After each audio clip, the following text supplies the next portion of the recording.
नमस्कार आप सभी को। आज की इस वीडियो में मैं धर्मराज जी की एक रोचक कहानी लेकर आई हूँ।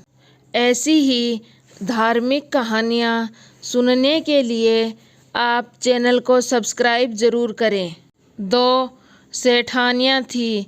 एक के घर में बहुत धन था पर वह कंजूस थी।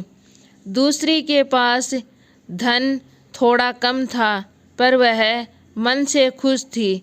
वह रोज सवेरे उठती, गंगा स्नान करती, तुलसी माता की पूजा करती, बड़ पीपल सींचती, भगवान के मंदिर जाकर पूजा करती, धर्मराज जी और सूरज भगवान की कहानी सुनती, भगवान को भोग लगाकर अतिथि को जिमाती, गाय कुत्तों के लिए घास निकालती, उनको रोटी खिलाती।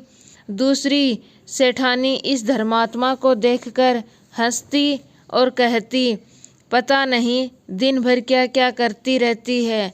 थोड़े समय बाद दोनों सेठानियों को भगवान का बुलावा आया।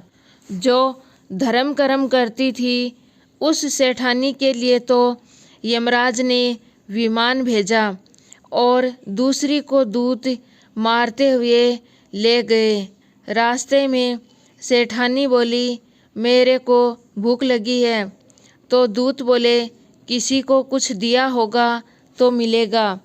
फिर बोली, मुझे प्यास लगी है। दूत बोले, किसी को पानी पिलाया होगा तो मिलेगा।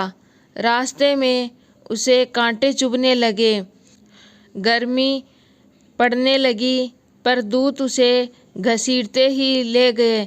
अब सेठानी बहुत पछताने लगी कि सब कुछ होते हुए भी दान धर्म नहीं किया। इतने में यमराज का दरबार आया। जो धर्म कर्म करती थी उस सेठानी को तो सिंहासन मिला और वह उस पर बैठी थी। उधर दूसरी सेठानी को तपते कुंड में डाल दिया। अब सेठानी यमराज से बोली, मुझे 1.25 पहर का जीवन दान दे दो, मैं वापस आकर दंड भोग लूँगी। यमराज बोले, ठीक है। सेठानी के शरीर में वापस प्राण डाल दिए। संसार में आते ही पंडितों को बुलाकर सेठानी ने धर्मराज की कथा सुनी, सब तरह से दान धर्म किया। इतने में समय पूरा हो गया। अब की बार विमान आया। 1.25 पहर के दान धर्म से ही सेठानी को स्वर्ग मिल गया। धर्मराज जी ने सेठानी पर कृपा करी।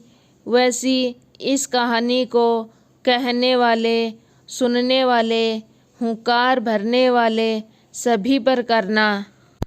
धर्मराज जी की कहानी मकर संक्रांति से लेकर आने वाली मकर संक्रांति तक लगातार सुनी जाती है और आने वाली मकर संक्रांति को इसका उद्यापन किया जाता है।